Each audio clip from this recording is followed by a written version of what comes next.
Salamat po sa mga taong nagbabahagi ng salita ng Diyos sa social media. Lagi ninyong sineshare yung mga homily namin dito. Salamat sa inyo. Good afternoon, sisters and brothers in Christ. Peace and blessings to everyone.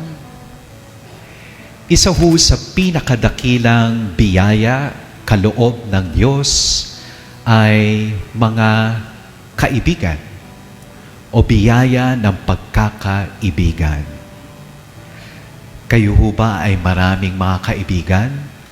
Do you have many friends? Friends who became enemies? Enemies who became friends? Frenemies. Sa pagkakaibigan, sinasabi natin, walang iwanan.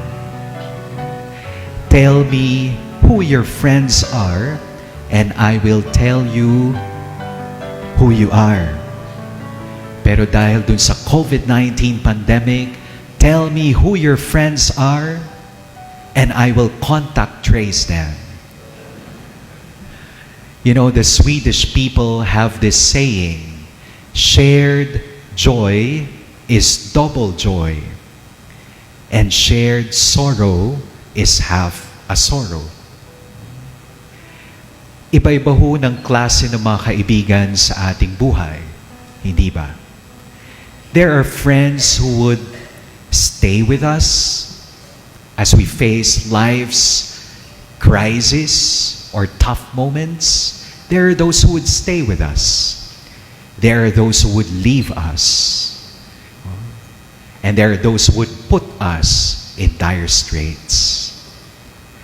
Maganda hong pagnilayan natin ang biyaya ng pagkakaibigan. The gift and challenge of friendship. And that is the very theme of our readings this Sunday, 21st Sunday in Ordinary Time. That our readings remind us friendship with God or with one another means little if it is convenient, if it is comfortable. At the very heart of friendship is the cross. We have to make important decisions in our relationships. Sa ating unang pagbasa, inaanyayahan po ni Joshua. He invites the Israelites to renew their friendship, covenant with Yahweh. If they say yes to God, that means life, fullness of life. If they turn their back on Yahweh, that is the beginning of destruction, despair, and death. In our second reading today, St. Paul, in his letter to the Ephesians, acknowledges the joys and the challenges of family and marriage life. Says the cliche, wala namang perpektong pamilya. There is no perfect marriage, only healthy marriage. There is no perfect family, only a fruitful family life. When there is discernment, when there is dialogue, when there is devotion, when at its center there is faith in God, faith in one another. In our gospel reading today, again, it's the theme of stay or leave. For the past weeks, we have been reflecting on the bread of life discourse from the Gospel of John. Sinasabi ho ng ating Panginoon, ako ang tinapay ng buhay. kainin mo ako at ikaw ay magkakamit ng buhay na walang hanggan. Alam niyo ho, yung narinig po ang ating Panginoong Hesus sa sinabi niyang yon, marami ho ang naiskandalo. Papaanong ang Diyos magiging pagkain? How can God become food? That is scandalous. That is ridiculous. That is blasphemous.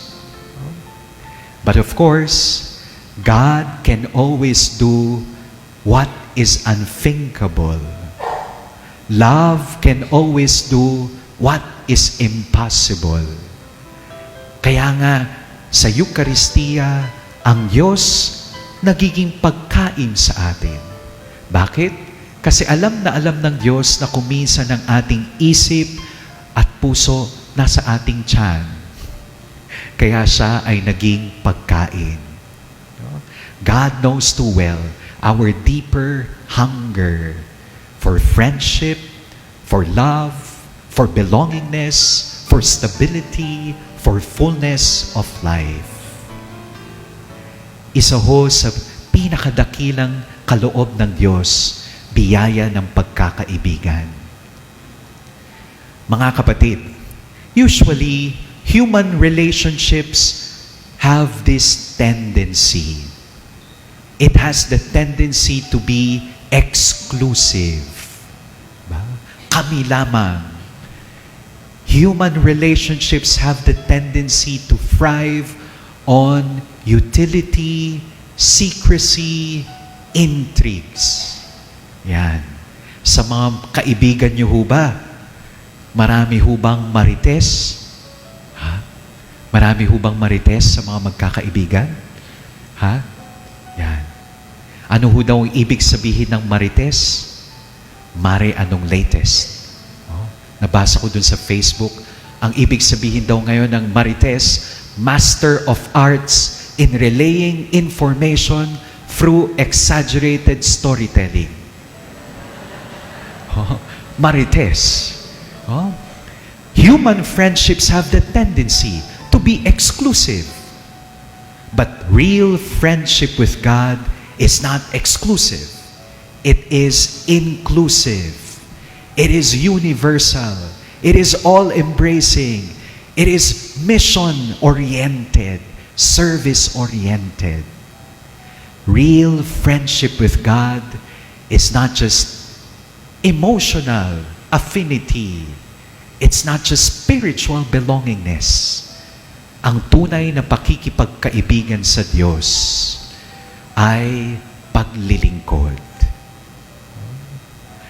Naalala ko po yung isang Greek philosopher na si Aristotle. Sabi niya, meron ho daw 3 baitang o level ng pagkakaibigan. Usually, hindi ho daw tayo nagle-level up. Hanggang 2nd level tayo. What is the first level? The first level of friendship is a friendship based on utility, usefulness.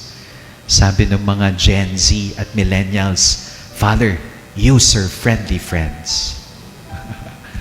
Ang pagkakaibigan na nakabatay sa maibibigay at matatanggap. Kung wala nang matatanggap maibibigay, end of friendship. Sorry na lang. Parang kung ganon yung mga tao sa Ebanghelyo.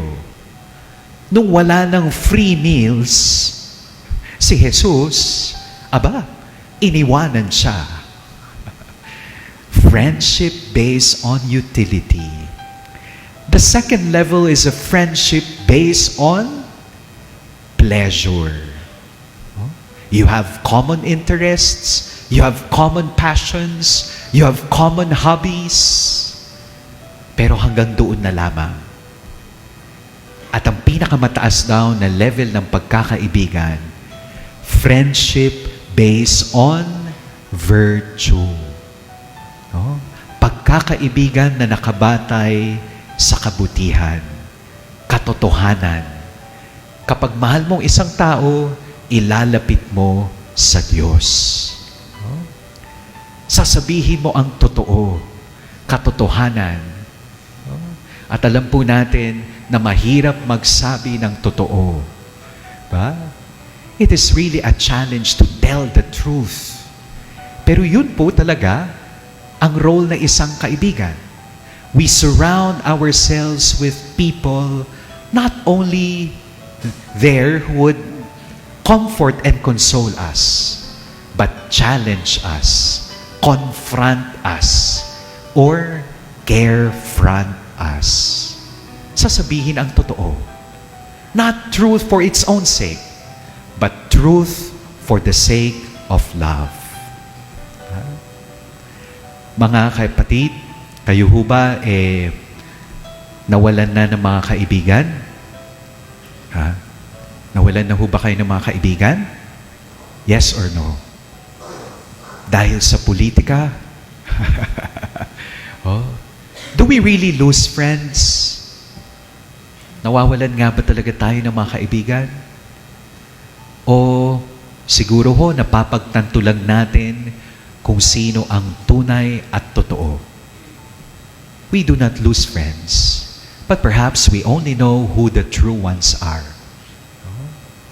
Ang mga tunay daw na kaibigan, they would see through, see the smiles, see the sorrows behind the smiles, see the love behind our anger, and the reason behind our silence. Nawawalan nga ba tayo ng mga kaibigan? O napapagtanto lang natin kung sino yung mga tunay at totoo? Walang iwanan. Amen.